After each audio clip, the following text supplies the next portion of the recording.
Así que, Venga. gracias. Muchas gracias, Pedro. Realmente son tan amables de invitarme a... He venido, incluso han organizado días de cine, he hablado de cine, de lo que sea. Bueno, hoy voy a hablar del cambio climático. Soy igual de experto que en el cine. Lo mismo. Bueno, vamos a ver. Conchita, cuando queden 5 minutos así, si te parece, me avises, ¿vale? No me pase lo que me pasó una vez en unas jornadas que empecé a hablar, y la gente se empezó, claro, tardé mucho, se empezó a ir, se fueron todos y quedó solo un señor ahí en primera fila, muy educado, así mayor como yo, aspecto inteligente como yo, y le dije muchas gracias por esperar hasta el final de mi charla y haber atendido con tanta atención. Y dice el hombre, no, es que después de usted voy yo. Entonces, me pasa muchas veces. Y como realmente mis charlas se pueden empezar como la novela de Cortázar, de Rayuela, se puede hablar de atrás para adelante, de adelante para atrás. 5 minutos antes me avisas. Y... Venga, bueno, esto es, creo que aquí pues no hace falta, creo que estamos todos en el autobús de la derecha, ¿no? En este ambiente y en esta... A veces convendría para el asunto del cambio climático que hubiese más gente en este autobús, pero digamos no de manera de hablar desabruptos, sino con pruebas, ¿no? Que lo hay. Hay gente que dice que no existe tal cosa, pero bueno. Venga, vamos allá. La meteorología es el estudio de la atmósfera y sus fenómenos. El tiempo son las variaciones diarias de las condiciones atmosféricas y el clima son las condiciones medias durante un periodo determinado, ¿no? Entonces, el tiempo, precipitación, nubes, viento, humedad, temperatura, forma natural de equilibrar las fuerzas de la atmósfera. Tiempo y clima. Pues el tiempo es lo que vemos al asomarnos a la ventana. El clima, lo que tendría que ver la vieja del visillo. El tiempo es coyuntural, el clima es estructural. Si hacemos un análogo con las personas, el tiempo sería el estado de ánimo, el clima el carácter, ¿no? Y hay que ver este hombre que tiene un carácter tan alegre, lo triste que está hoy, ¿no? Después de visitar Hacienda. El tiempo es corto plazo, el clima a largo plazo. El tiempo puede cambiar rápidamente, el clima cambios estacionales. El tiempo se refiere a una zona geográfica pequeña, el clima a una zona geográfica grande. El tiempo difícil de predecir, sobre todo para los profesionales como yo, que me he ganado la vida con eso. Digo esto, hago mucho hincapié en esto porque se habla mucho en la televisión y en las retransmisiones de las condiciones climáticas hoy son muy malas. Mis padres nunca volvieron en Valladolid, los pobres fallecieron, nunca volvieron del paseo diciendo qué condiciones climáticas más malas hemos tenido en el paseo por la Rosaleda hoy, nunca. Siempre venían diciendo qué mal tiempo hace, qué frío hace, qué malo hace. Bueno, pues hablaban con mucha propiedad. No hay ningún locutor, fijaros en la tele, que no diga condiciones climáticas en lugar de hace muy mal o hace muy mal tiempo, que es lo correcto. Bueno, entonces el clima, estadística del tiempo. La Organización Meteorológica Mundial define el clima como el estado promedio del tiempo, temperatura, precipitación, nubosidad, viento, durante muchos años, 30, 100 años. Dentro de esto hay alguna variabilidad climática, como puede ser el Niño o la NA, bueno, el Niño lo conocemos todos, ¿vale? Pero bueno, 30, 100 años. ¿Qué es el cambio climático? Es un cambio significativo de los elementos del clima, de la temperatura del aire, de la presión, de la velocidad y dirección del viento, de la humedad, pero también, y aquí entra un matiz, de los glaciares del nivel medio del mar. Yo siempre estudié, hasta hace muy pocos años, el clima desde el punto de vista simplemente atmosférico. Pero bueno, aquí, como habéis demostrado esta mañana, es algo mucho más amplio. Bueno, cuando contemplamos desde el punto de vista de un periodo de tiempo más largo, descubrimos que ha sucedido muchas veces. Por tanto, el cambio climático, los que dicen que se oponen al cambio climático antropogénico, que ha ocurrido muchas veces, sí, es verdad, ha ocurrido muchas veces, pero no como ahora. Lo que nosotros tenemos tiempo y clima. Bueno, pues para la Tierra, el clima es como para nosotros el tiempo. Nosotros vivimos muy poco tiempo, ¿vale? Bueno, seguimos. Sistema climático. El estado de la atmósfera, utilizado en la definición de clima tradicional mía desde el punto de vista de meteorología, está influenciado por numerosos procesos que implican no solo a la atmósfera, sino también al océano, el hielo marino y la vegetación. Por lo que cada vez con mayor frecuencia se interpreta el clima en un sentido amplio como una descripción del sistema climático. Esto para mí ha sido pues, bastante, ¿no?, en mi carrera. Entonces, el sistema climático es un sistema altamente complejo que consta de los siguientes 5 componentes: la atmósfera, la hidrosfera, la criosfera, litosfera y biosfera, y de las interacciones que hay entre ellos. El sistema climático evoluciona con el tiempo bajo la influencia de su propia dinámica interna y de forzamientos externos, tales como las erupciones volcánicas, las variaciones solares o, aquí va, este es el quid de la cuestión, forzamientos antropogénicos, como el cambio de la composición de la atmósfera y el cambio de uso del suelo. Bueno, aquí tenéis todos los... el sistema climático tiene la atmósfera y sus interacciones, ¿no? Tenemos la atmósfera, tenemos la hidrosfera, tenemos la criosfera, tanto la nieve como la tierra congelada, que sabéis que es el permafrost, tenemos la superficie terrestre y tenemos la biosfera. Bueno, efecto invernadero. En cualquier planeta que tenga atmósfera hay efecto invernadero. Imaginaros la Tierra si no tuviésemos atmósfera. Nosotros recibimos radiación solar en el espectro visible. Calienta la Tierra, ¿vale? Y luego de esta radiación parte se refleja y parte el calor solar calienta la Tierra y la Tierra emite en onda larga, ¿de acuerdo? Cada cuerpo emite en función de su temperatura. Entonces, la radiación que nos llega del Sol es casi toda visible, alrededor de 6.000 micrómetros, y la energía emitida por la Tierra es de onda larga. Si no existía esa atmósfera, no tendríamos efecto invernadero y la temperatura sería menos 18 grados, ¿vale? Bueno, ¿qué ocurre cuando hay atmósfera? Cuando hay atmósfera, tenemos radiación solar directa que calienta la Tierra. El aire nunca se calienta por el Sol, se calienta por la Tierra, ¿vale? El aire es casi transparente al Sol. Bueno, entonces al haber atmósfera, parte de la radiación de onda larga que emite la Tierra por su temperatura mucho más baja que la del Sol, parte es emitida y parte es absorbida por la atmósfera, ¿de acuerdo? De tal manera que la temperatura de equilibrio, en lugar de ser menos 17, es 15 grados. ¿Qué le pasa a Venus? Venus tiene demasiados gases de efecto invernadero, no es capaz de librarse de ellos y tiene una temperatura altísima. ¿Qué le pasa a Marte?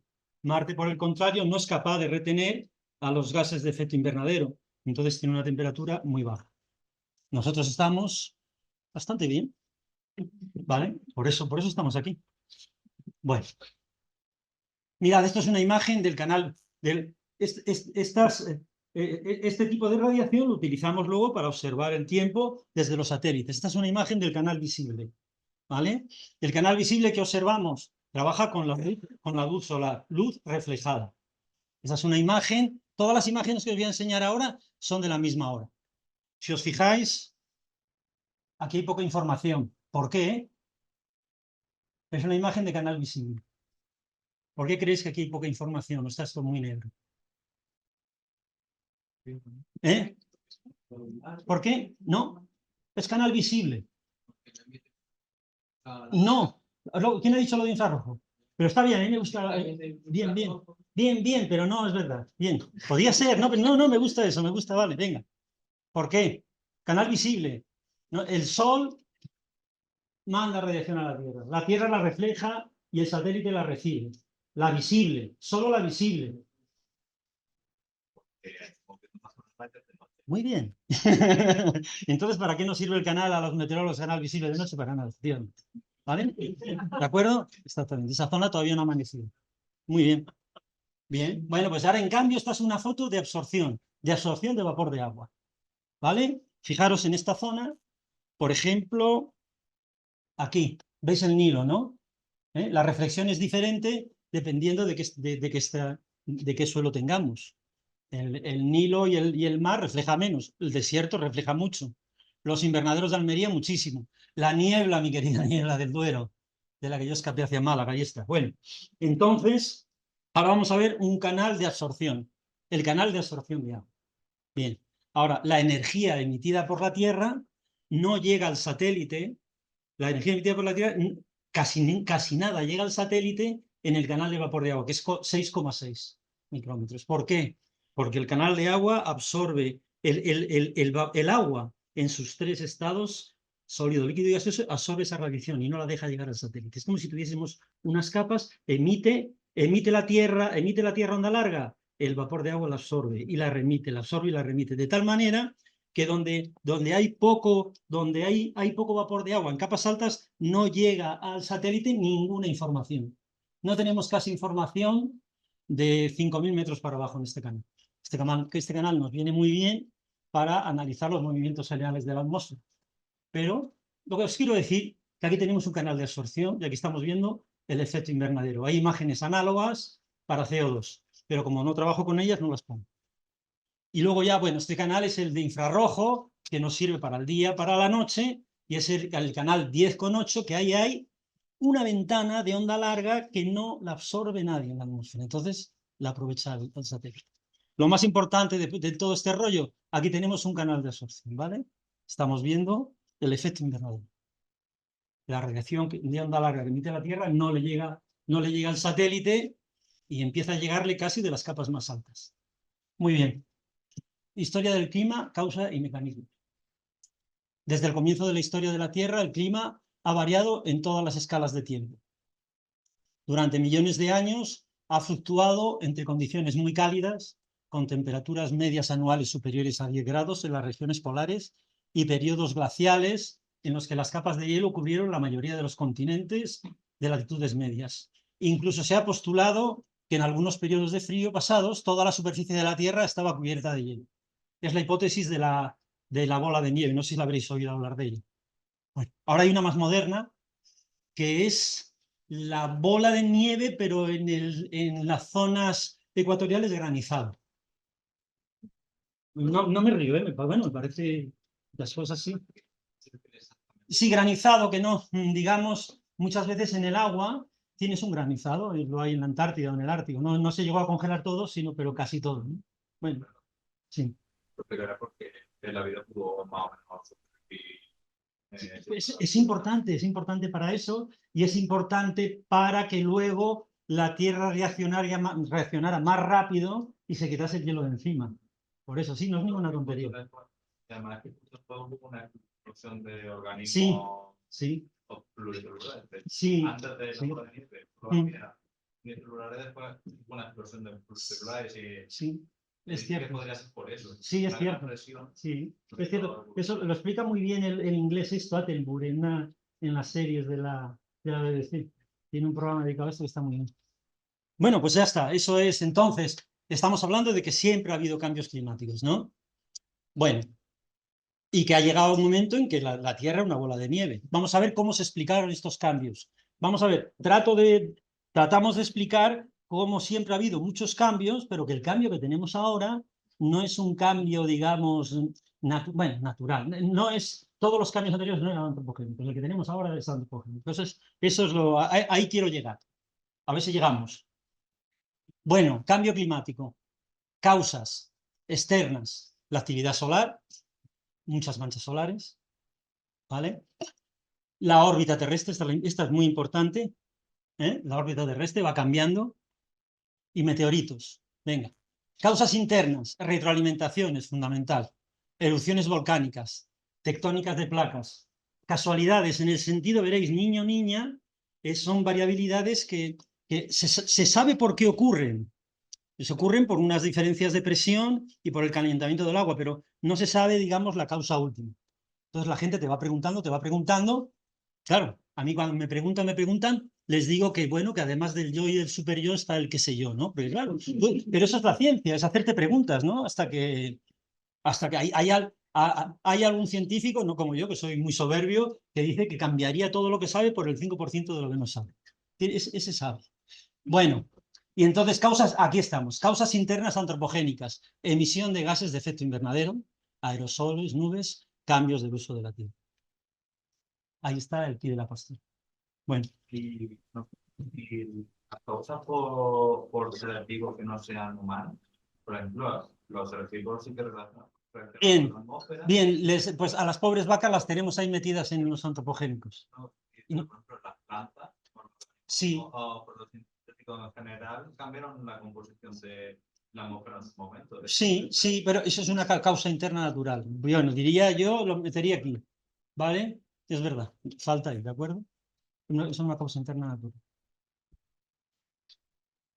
Este apartado está directamente ligado al cambio, al calentamiento global, ¿vale?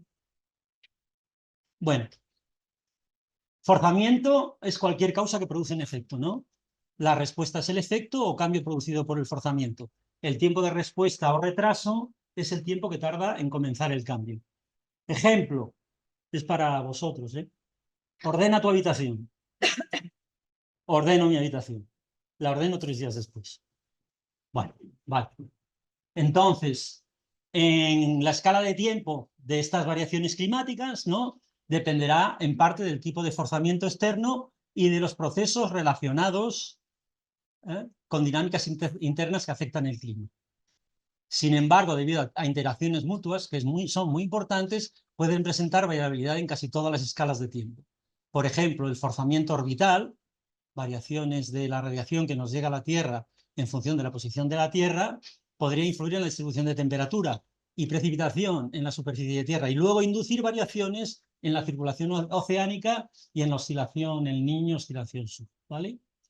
Bueno, aquí tenemos las tectónicas de placas, fijaros, tienen, pues, tiene una respuesta de 10 millones de años, ¿no? El forzamiento orbital, 10.000 a 100.000 años.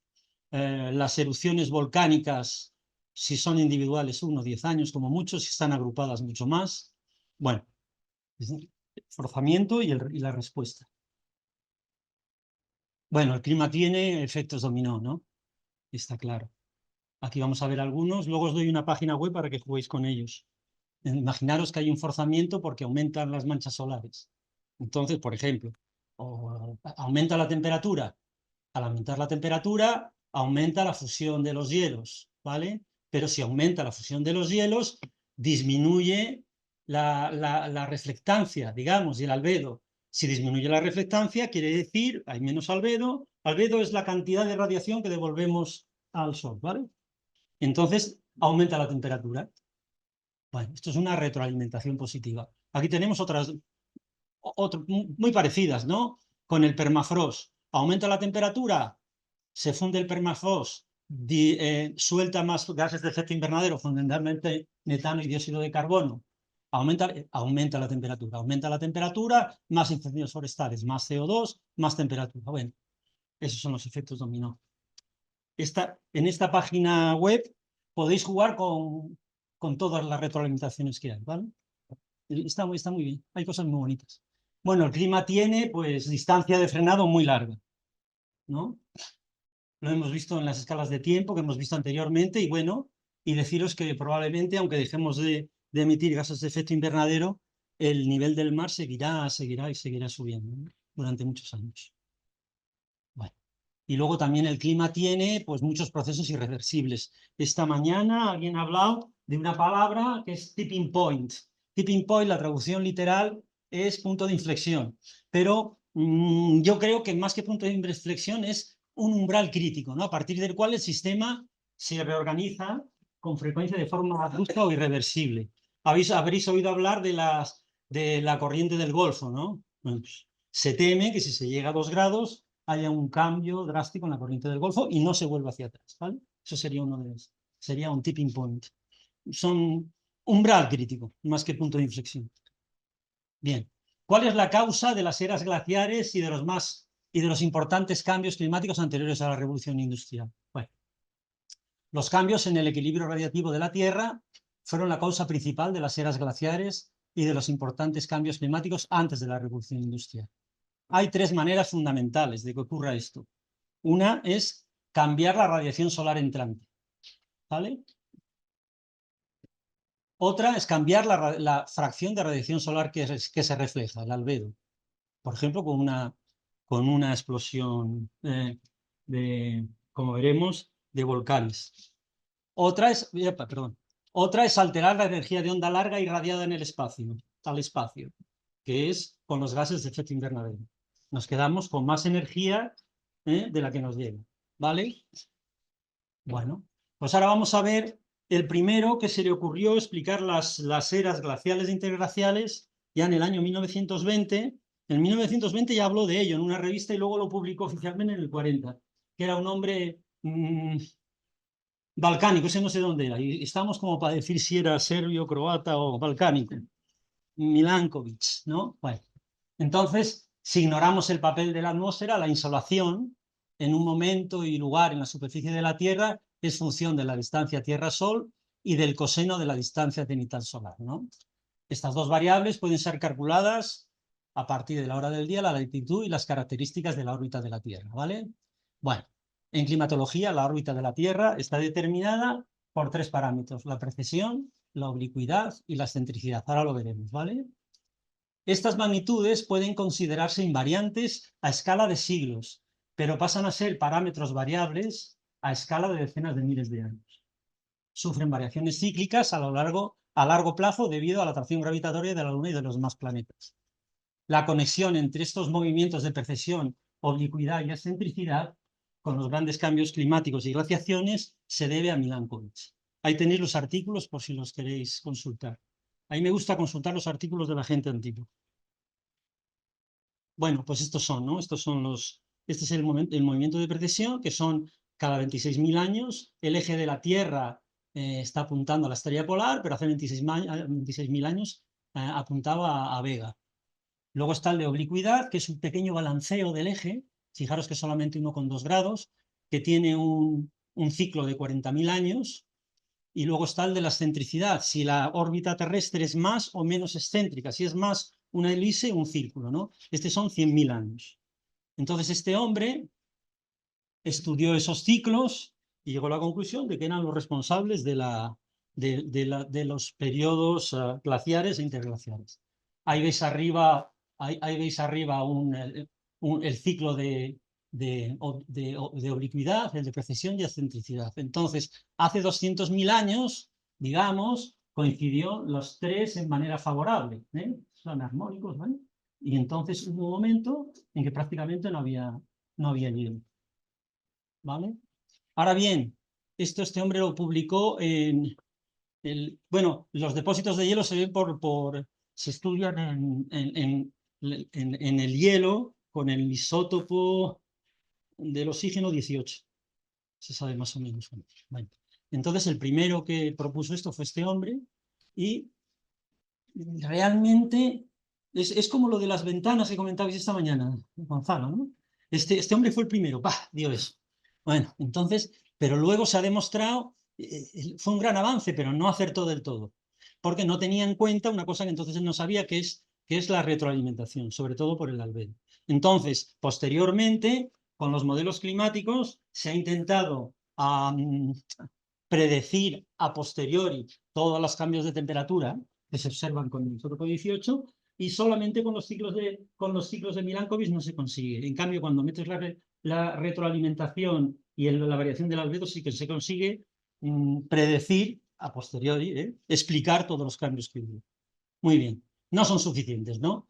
Estas fluctuaciones de la luz solar son la causa primaria, pero no son suficientes por sí solas para provocar edades de hielo e interglaciares en toda regla, ¿vale? No son incapaces de replicar el pasado si no metemos el albedo. Muy bien. Entonces, estas retroalimentaciones nos van a sonar mucho. ¿Qué ocurre durante una época interglacial? El hielo marino y la nieve retroceden, reduciendo la cantidad de luz solar que refleja la Tierra. Por tanto, nos quedamos con más energía. El calentamiento aumenta el vapor de agua atmosférico, que es un potente gas de efecto invernadero. El permafrost se descongela y se descompone, liberando más metano y más dióxido de carbono. Y el océano se calienta y libera dióxido de carbono disuelto que atrapa aún más calor, ¿vale? Estas retroalimentaciones amplifican el calentamiento inicial hasta que la órbita de la Tierra pasa por una fase durante la cual se minimiza la cantidad de luz solar en el verano del hemisferio norte, y entonces estas realimentaciones actúan en sentido contrario. Y vuelta a empezar. Bueno, muy bien. Hemos dicho de las causas externas, hemos hablado de la órbita terrestre. Vamos a ver ahora causas internas, el vulcanismo. Las grandes explosiones de volcanes echan a la atmósfera muchas partículas. Las partículas sólidas no son no son un gran problema, suelen eliminarse por gravedad en una semana o bueno, ¿no? El problema es, por ejemplo, el SO2. El SO2 se combina con el agua y da ácido sulfúrico, nubes de ácido sulfúrico que quedan durante bastante tiempo en la atmósfera y que sí son muy reflectivas. Reflejan mucho, aumentan por tanto el nos vemos. Qué bueno. Que bien me hubiera pasado yo dando clase. Bueno, entonces la nube volcánica en la estratosfera provoca el enfriamiento de la Tierra, ¿vale? Y permanece bastante tiempo. Esa nube permanece bastante tiempo. Bien, aquí tenéis el ejemplo 3 meses después de la erupción del Pinatubo, cómo se veía la nube de dióxido de azufre en la atmósfera, a unos 25 kilómetros. Y bueno, todos sabéis que la erupción del Pinatubo provocó un descenso de las temperaturas, ¿no? La erupción del Pinatubo tuvo la desfachatez de provocar un descenso de temperatura en Málaga. En Málaga, bueno, en todo el mundo, ¿vale? La misma gráfica que veis ahí. Esta es una serie de Málaga que además nos va a servir para enlazar con el calentamiento antropogénico, ¿vale? Esta es una imagen, esta serie es de lo poco que hay en la presentación mío. Esta la hice yo hace tiempo bueno, porque se veía que... Aquí tenéis la temperatura media de Málaga todos los años, es una serie muy buena Málaga, es del aeropuerto, por tanto no ha cambiado, no es una isla térmica, no ha cambiado prácticamente nada, y se ve como hay una subida clara de las temperaturas. Sobre ella puse la media móvil en 5 años, muy fácil, ¿no? Y entonces, pues bueno, de los 15 años muy cálidos que tiene esta serie, que son temperatura media mayor de 19, 13 son del siglo XXI, ¿no? Y 9 en los últimos 10 años. Y desde que yo me jubilé, pues ha desmadrado eso. Bueno. Y bueno, pues eso es una gráfica solamente de Málaga, no. Solamente de este sitio donde esté, no. Ahí veis cómo en Málaga la explosión del Pinatubo provocó una bajada de las temperaturas. Muy bien. La temperatura es una herramienta muy buena para medir el cambio climático. Es fácil de manejar para hacer estadísticas, fácil para comparar con el cambio climático histórico. Hay un problema con el malentendidos entre la temperatura como elemento del clima y la temperatura que hace. Siempre veréis cuando viene una ola de frío, pero hace mucho frío, ¿qué pasa con el cambio climático? ¿Vale? Y luego el cambio climático no solo afecta a la temperatura, sino a la precipitación, al viento, a la humedad. He de deciros que las series que he estudiado, a pesar de que los modelos dicen que va a llover menos, se nota claramente cómo las temperaturas están subiendo. Lo de la precipitación lo dudo, no veo una tendencia por ahora. Aquí está el caso de Cazorla. En lugar de coger una observación de Cazorla, esto está sacado, no lo he hecho yo, lo podéis sacar de la web, está sacado del modelo ERA del Centro Europeo y es una climatología del 79 al 21. Es menos fina que la anterior, porque tener en cuenta que la resolución espacial son 30 kilómetros. Pero se ve igualmente, para las latitudes de Cazorla, cómo va subiendo claramente la temperatura. Cuanto más rojo, más temperatura, ¿vale? Es general, es general. En cambio, con la precipitación no está claro. Ya os digo, no tenéis que verlo exactamente como Cazorla, porque esta precipitación va a representar una cuadrícula de 30 por 30. Bueno, entonces, las partículas. Pues las partículas se enfrían la atmósfera, pero permanecen en la atmósfera poco tiempo. ¿Cuál es el problema? Los gases de efecto invernadero, que calientan y permanecen en la atmósfera durante 100 años. El CO2. El dióxido de carbono se utiliza para explicar cómo afectamos al clima. ¿Por qué? Fácil de manejar para hacer estadísticas, fácil para comparar con el cambio climático histórico. El conveniente, hay más gases de efecto invernadero, tanto naturales como antropogénicos, que casi no hablamos de ellos, y además de los gases de efecto invernadero hay otras cosas que afectan el clima. Bueno, aquí hay esta es una gráfica de las temperaturas desde 1850 hasta ahora, desde que se hacen temperaturas, en relación con la temperatura media del siglo XX. En las zonas, las barras azules es inferior a lo normal, las barras rojas superior a lo normal. Hay claramente una tendencia, y una tendencia que se correlaciona muy bien con la concentración del CO2 en la atmósfera. ¿Vale? Es una temperatura global y la concentración de CO2. Y con esto pues pasamos a la curva, yo creo, más famosa del mundo, ¿no? Cuando yo estudiaba, yo terminé la carrera en el año 79, aquí. El catedrático catalá nos enseñaba una curva que era igual de grande que esta, pero solo se quedaba aquí. Y el hombre se enfadaba mucho. Y yo, bueno, yo era joven, le decía, bueno, hombre, tranquilo, ya se arreglará. Pues fijaros dónde está la curva, ¿no? El hombre este, la catedrático, yo estudié, fui a hacer la especialidad en Madrid, física del aire, y lo enseñaba aquí. Bueno, esta es la curva de el CO2 en el Mauna Loa, en Hawái. Se eligen sitios para medirlo alejados de la población. En general, en los sitios tropicales tenemos la inversión de los alisios y entonces se trata de medir la atmósfera más limpia posible. No solamente, bueno, y tiene, vamos a ver, la curva es los puntitos rojos, ¿vale? Y la otra es el azul es la tendencia. ¿Qué pasa? En el hemisferio norte la actividad de los vegetales hace que haya menos concentración, ¿no? que en otoño. O al revés, perdón. Entonces, por eso todas las curvas que veis de CO2 tienen esa variación, ¿no?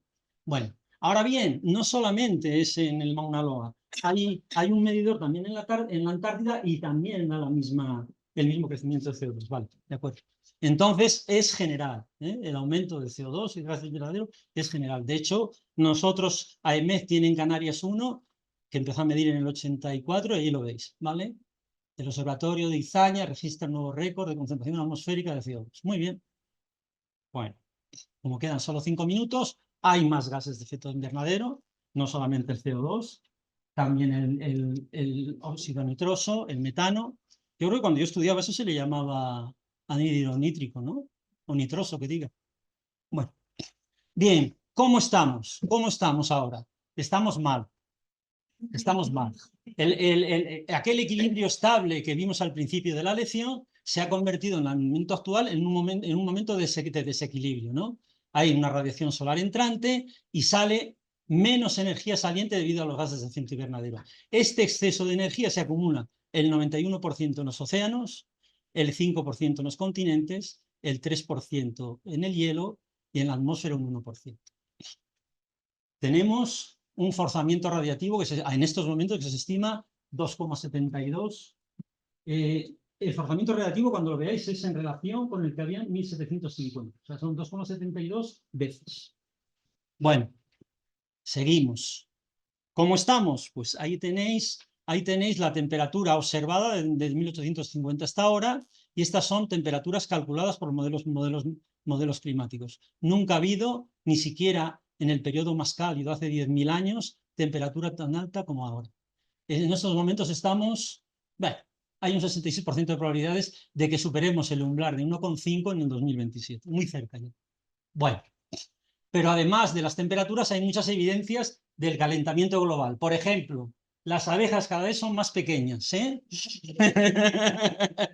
Comunicación oral, Carlos Herrera, no cope. Con no cope no estoy dando consignas. Quiero decir, como siempre que se da el nombre de un científico, se pone entre paréntesis de quién es, de medio, pues no cope, es de otro. Bueno, que las aves están emigrando antes, en fin, todo lo que vosotros conocéis de... Este año me llamó la atención, como tengo familia en Asturias, que nunca habían visto, pero cuidado, esto lo digo como una anécdota, pero no me gusta que la gente aproveche las anécdotas para criticar el cambio climático tanto a favor como en contra. Ha habido 2 floraciones de manzanos en Asturias, dicen que no lo habían visto nunca.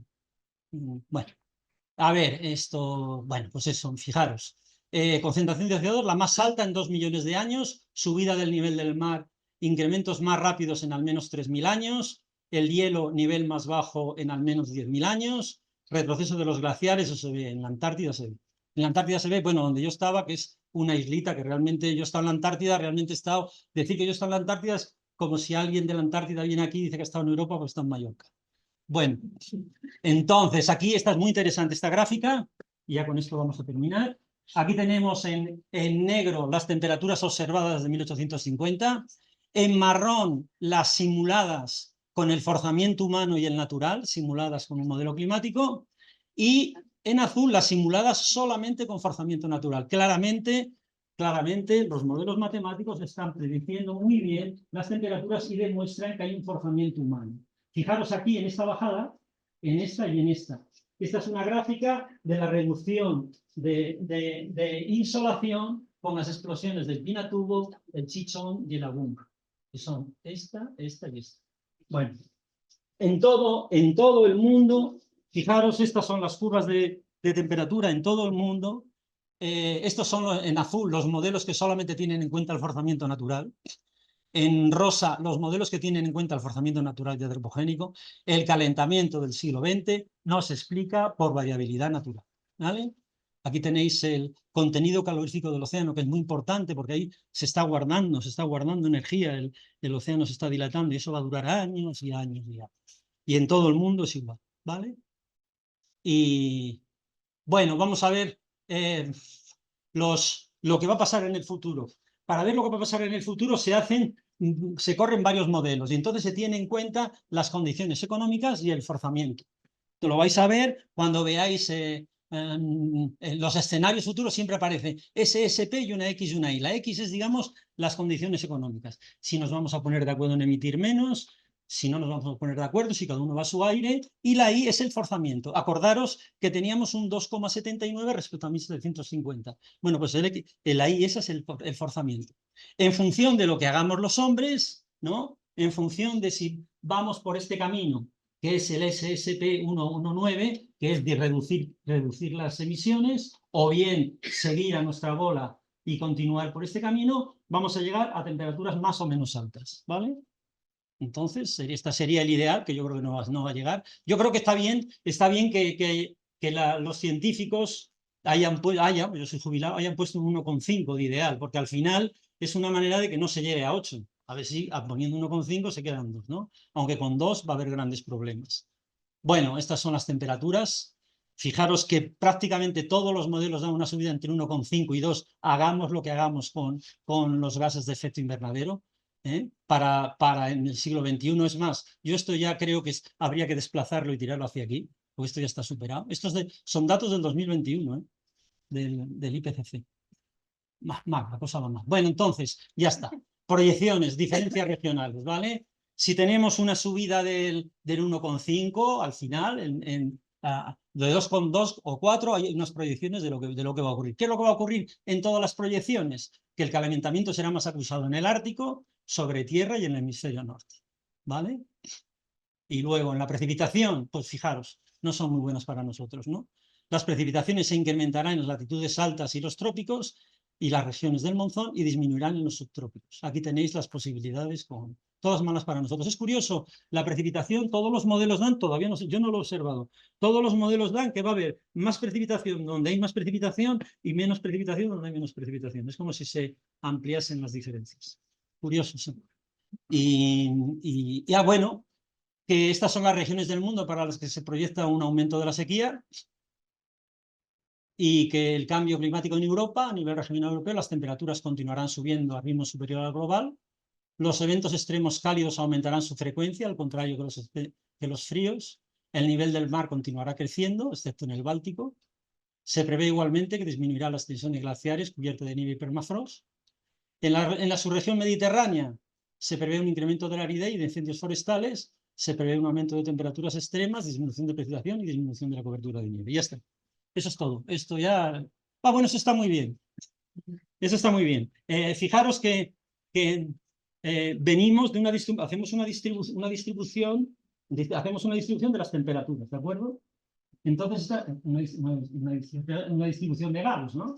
Entonces lo que está pasando es que está aumentando la media. No está aumentando la varianza. Entonces lo que hay es hay un desplazamiento hacia las temperaturas más altas. Entonces, si antes teníamos aquí un 5% de días de temperaturas muy altas, pues ahora vamos a tener un 25%. Y si antes en los incendios forestales solo se daban con estas condiciones, ahora se van a dar con mucha más frecuencia. Eso es todo. ¿Alguna pregunta para mis respuestas? ¿Sabéis quién decía eso? Kissinger. Venga, perdona. Puede ser una pregunta, pero antes que no se iba a subir el nivel del mar del Báltico. Muy buena pregunta. Yo me imagino que será, me imagino que será por la aportación de los ríos, ¿no? Porque dejará de... No lo sé, fíjate.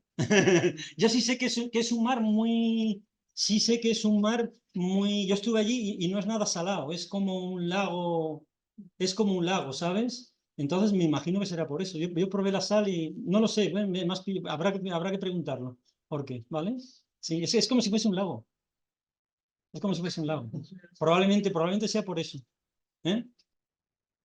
Fausto, ¿se puede ver lo de que se genera en zonas subtropicales donde no llueve y llueva más en las zonas estas porque la célula de Hartley se está dilatando?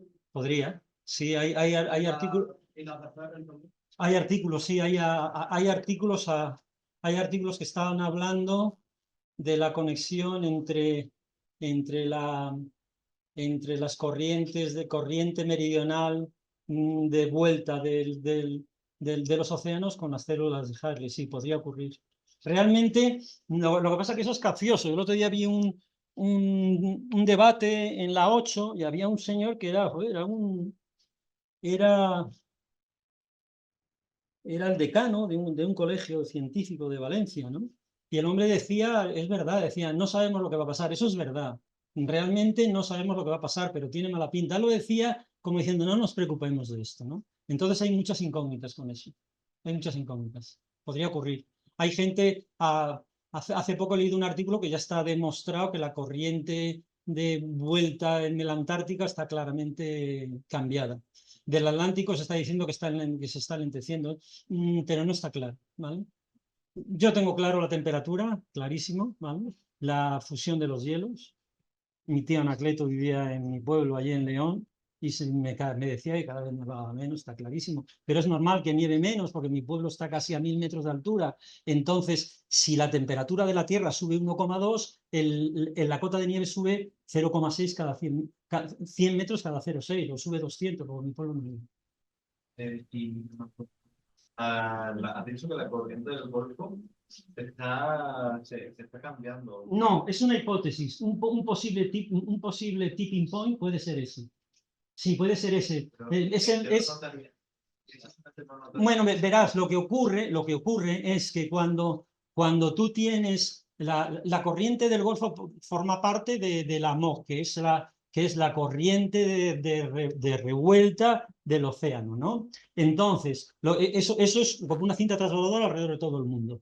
Entonces, hay una corriente, digamos cálida, que va por Europa, llega a Groenlandia y ahí se hunde hacia lugares más fríos. Si lo que tenemos es una fusión de los hielos y se funden en agua dulce, el agua dulce es más liviana que la salada y se queda flotando. Entonces disminuye la fuerza de la corriente de retroceso y afectaría a la del Golfo.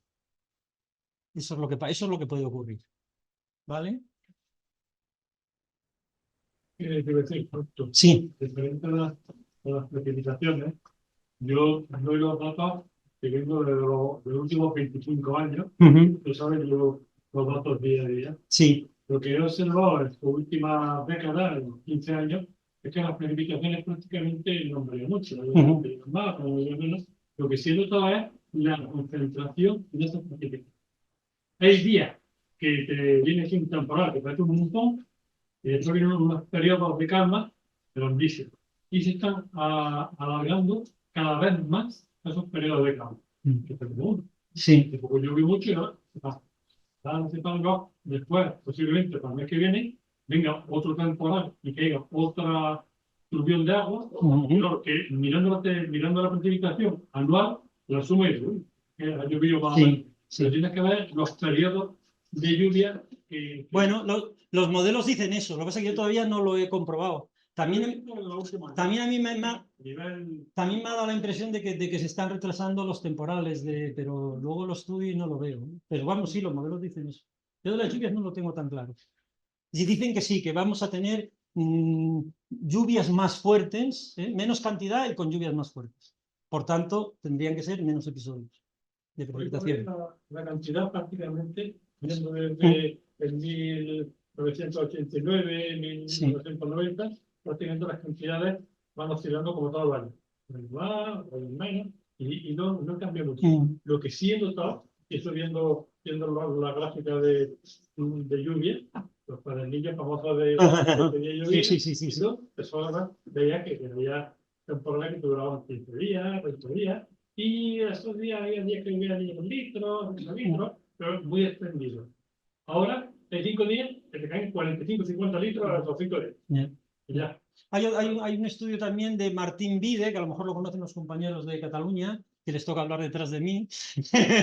Hay una gráfica de Martín Vide del Observatorio de Pompeu Fabra que no ha cambiado, desde 1909 es la serie, y según él no ha cambiado tampoco. Bueno, en fin. Pero los modelos son muy claros, apuntan a que...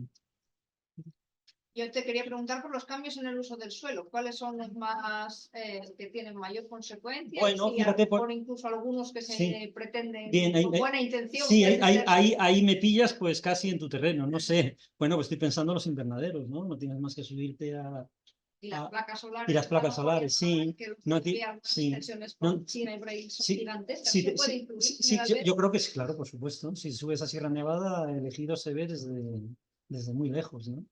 Y me imagino que habrá más, ¿no? Porque si tú lo que haces es la selva amazónica o otras selvas, las talas para poner otros árboles, digamos, de crecimiento más lento, vas a afectar, ¿no? Sobre lo verás, la gente siempre dice que si talamos los bosques de aquí va a llover menos.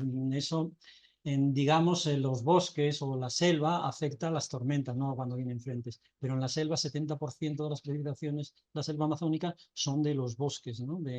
Digamos que la lluvia no corre, sino que se queda allí y tenemos otra vez humedad para la tarde, ¿no? Pero en los bosques de aquí no estoy de acuerdo. Entonces, pues si talas esos bosques y pones palmas, ¿no? Estás cambiando el clima también, ¿no? Así se me ocurre así. Sí. Lo que dice Conchita, hay un cambio de uso del suelo que tiene un impacto fuerte. Se sabe que los bosques tropicales, la temperatura del aire en el dosel, por efecto de las hojas, que están más frías que el aire, al menos pueden llegar a tener 1 grado, 1,5 grados. Eso en miles de hectáreas están refrescando. Si quitas eso, no solo quitas esa bajada de temperatura, sino que aumentas la concentración de calor que llega al suelo, por lo cual sube la temperatura del suelo, lo cual hay un reforzamiento por ese lado también. Sí, sí. O sea que los cambios de uso del suelo pueden ser un efecto muy insidioso. Sí. Bueno, y ya todos los modelos nuevos lo van incluyendo. Bueno, lo que sí ha conseguido el cambio climático es que aprendamos mucho, ¿no? Sí, de cosas malas. Pero no, bueno, ya, pero estamos aprendiendo muchísimo. Yo todo esto que os digo, hace 20 años me dedicaba al clima y poco más, ¿no? Vamos, yo me he dedicado siempre a la predicción, pero estudiábamos el clima como una serie, ¿no? Aislado de otras cosas, ¿no? No conocíamos, por ejemplo, la NAO, ¿no? El niño se conoce desde siempre. El niño es que está muy claro. Se conoce desde... Los incas lo sabían predecir con la aparición de las Pléyades en el guano, las oscilaciones en la exportación de guano de las islas guaneras del Pacífico que va asociado con sí, claro, sí. Y ellos el niño es que es muy claro. Pero bueno. Bueno, pues venga, ya. Oye. Muchas gracias.